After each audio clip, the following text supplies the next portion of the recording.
కొట్టుకుంటుంటే ఆ మోతకు వినపట్ల ఆయన ఏమడుగుతున్నాడు.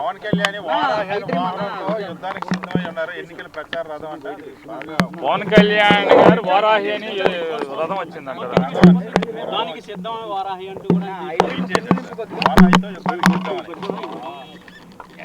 ఏంటి యుద్ధం చేయటానికి వ్యాన్లు కావాలా? రాజకీయాల్లో పోరాటం చేయటానికి వ్యానులతో అయిపోద్ది అనుకుంటే ప్రతోడి వ్యాన్ కొంటాడు నాలంటి వాళ్ళు. నేను ఒక వ్యాన్ కొట్టేసి నేను యుద్ధం చేయనండి. వ్యానుకు డబ్బులు ఉన్నంత మాత్రాన వ్యాను కొన్నంత మాత్రాన యుద్ధం చేస్తున్నట్టు కాదు. అది సినిమాల్లో అయితే అన్నీ బాగుంటాయి.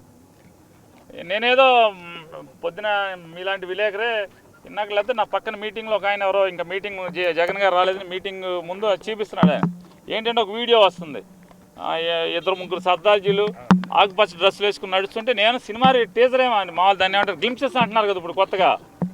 ఆ సినిమా గ్లింప్స్ ఏమన్నా కొత్త సినిమాకి సంబంధించింది ఏదో అనుకుంటే ఏ సినిమా షూటింగ్ ఏదన్నా సినిమా కాదండి. అదేదో దానికి ఇంత ఊరేగింపు ఎందుకు? అటు ఇటు ఆకుపచ్చ మన మిలిటరీ డ్రెస్సులు వేసి వీళ్ళు నడిపించడం ఎందుకు? ఇవన్నీ ఎందుకు ఉంటాయా అని చెప్పానన్న. ఏమండి వ్యాన్కి ప్రొటెక్షనా? ఆయనకి ప్రొటెక్షన్ ఎందుకు? బాగానే ఉన్నారు కదా. తిడుతున్నారు మమ్మల్ని అందరినీ, నా కొడకల్లారని తిడుతున్నాడు.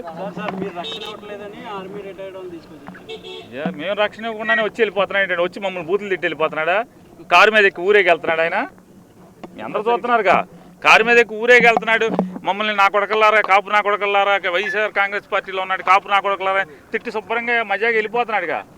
ఇంకా రక్షణ ఇంకేం నాకు అర్థం. ఇంకా అంతగానే ఇంకేం తిడదామని, ఇంకేం చేద్దామని మమ్మల్ని అంటే వ్యాన్ కొన్నంత మాత్రాన వ్యాన్ ఉన్నోడు పెత్తోడు, డబ్బులున్న డబ్బులుండి వ్యాన్ కొన్న పెత్తోళ్ళు యుద్ధం చేస్తా అంటే ఇదేనా మిలిటరీ ఏంటి? ఏంటండి పవర్ కట్ చేసినా కూడా అత్యాధునిక అంగులతో లైటింగ్ ఉంది వ్యాన్లో.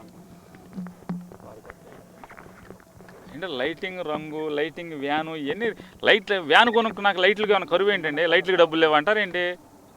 లైట్లు ఉంటాయి, లైట్లు లేకపోతే చీకట్లో ఆయన ఏమైనా లోపల సాధనలు చేస్తాడు ఏంటి? లోపల లైట్లు ఉంటాయి, పరుపు ఉంటుంది, అన్నీ ఉంటాయండి. దాని గురించి ఇబ్బంది ఏముంది? ఆయన మనకు చూపిస్తే ఈ నడక చూపించారు, రేపొద్దున లోపలికి కూడా చూపిస్తే మనకేమున్నాయి అర్థం అవుద్ది. ఇప్పుడు రంగు ఏ రంగు మిలిటరీ రంగు వేసుకోవచ్చా వేయకూడదా అవన్నీ దేవుడికి ఎరుక. ఆయన ఏం చెప్తారు మాటికి, నేను చట్టాలను గౌరవించే వ్యక్తిని, నేను లా అబైడింగ్ సిటిజన్ని, నేను అకౌంటబిలిటీ ఉన్న సిటిజన్ని అన్నీ అని చెప్పి మాట్లాడుతూ ఉంటారు ఆయన మాటికి. నాకు తెలియని విషయం లేదు, 1,00,000 పుస్తకాలు చదివానంటారు. ఆ 1,00,000 పుస్తకాలతో పాటుగా ఇంకొక పుస్తకం చదివితే బాగుంటుందని నా అభిప్రాయం. ఇండియన్ మోటార్ వెహికల్ యాక్ట్ అని చెప్పి ఒక యాక్ట్ ఉంది. 1,00,000 పుస్తకాలతో పాటుగా 1,00,000 ఒక్కో పుస్తకం ఇండియన్ మోటార్ వెహికల్ అనే యాక్ట్ పుస్తకం చదివితే ఆ పుస్తకంలో ఉంటుంది. ఆయన అందరికీ శుద్ధులు చెప్తూ ఉంటాడు, అందరికీ నీతులు చెప్తూ ఉంటాడు కదా.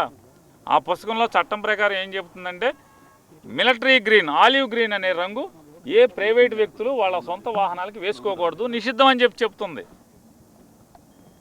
ఇదే సినిమాల్లో అనుకోండి, మెషిన్ కానీ AK-47 తయారు చేసుకోవచ్చు, డమ్మీది ఏది కావాలంటే చేసేసుకోవచ్చు, మిలిటరీ డ్రెస్ వేసుకోవచ్చు, బట్టలు కుట్టించేసుకుని వేసేసుకుని దడ సరిహద్దులో పాకిస్తాన్ వాడిని కాల్ చేసినట్టు సినిమా షూటింగ్ చేయొచ్చు. కానీ ఇది అట్లా అవ్వదు కదా, ఇది రియాలిటీ కదా. సినిమా అదే చెప్తాం, అందుకు రియాలిటీ వేరు. అందుకే మీరు ఫుల్ టైం పొలిటీషియన్గా మారితే ఇవన్నీ నేర్చుకుంటానికి అవకాశం ఉంటుంది. 1,00,000 పుస్తకాలు ఏ పుస్తకాలు చదివితే కాదు, సమాజానికి పనికొచ్చే పుస్తకాలు చదివితే ఇంకా బాగుంటుంది. ఇండియన్ మోటార్ వెహికల్ యాక్ట్ చదివితే ఆ రంగు వేసుకోకూడదు, ఆ రంగు ఉంటే రిజిస్ట్రేషన్ అవ్వదు. ఇప్పుడు ఎట్టాక మీరు రంగు మార్చాలి, మాటికి ఎట్టాక మార్చడం ఎందుకు? డబ్బులు దండగా అదేదో పసుపు వేసేస్తే కలిసిపోద్ది కదా, అవసరం కూడా కలిసి వచ్చేస్తుంది. మళ్ళీ డబ్బులు దండగా మాటికి ఇది మార్చి ఎందుకు? ఎట్టగో మోడీ గారు దెబ్బకి ఇవాళ ఆగినా ఇంకో 6 నెలలకో 7 నెలలకో సంవత్సరానికో మీ ఇద్దరు కలిసి వెళ్ళేది ఖాయం అనేది చిన్నపిల్లని రాష్ట్రంలో ఎవడని చెప్తాడు. కొత్తగా ఈయన కొత్తగా వచ్చాడు విలేకరే, ఈ మధ్య వచ్చాడు, ఆయన అడిగిన చెప్తాడు. వెళ్ళిపోతారండి బాబు, ఎవడో తెలియదు అంతే తెలుసా అండి. మోడీ ఏదో వాటర్లో తలిపేసి ఏదో మాట్లాడాడు గెస్ట్ హౌస్లో, అందుకని 4 రోజులు ఆగుతున్నారండి అని చెప్తున్నారు. అదేదో మళ్ళీ ఈ మిలిటరీ గ్రీన్ వేయకూడదు కాబట్టి, అది రిజిస్ట్రేషన్ జరగదు కాబట్టి. ఎందుకంటే మీరు రిజిస్ట్రేషన్ అధికారులు ఈవెన్ తెలంగాణలో కేసీఆర్ గారిని బాగా దూకున్నా కూడా ఆయన కూడా చేయలేడు. ఎందుకని నిషేధిత చట్టం, నిషేధిత రంగులో ఉంది అది. కాబట్టి దాన్ని మళ్ళీ రంగులు మార్చకుండా మళ్ళీ తెలుపు బలుపు వేసే బదులు అదే పసుపు వేసేసామనుకో పనికి వస్తే డబ్బు తగ్గుద్ది. ప్రభుత్వ భవనాలు కూడా పలానా రంగులు వేయాలని చట్టం ఉంది కదా సార్, మరి చంద్రబాబు నాయుడు గారు అట్లాగే ఇచ్చాడు, పసుపు రంగు వేయాలని.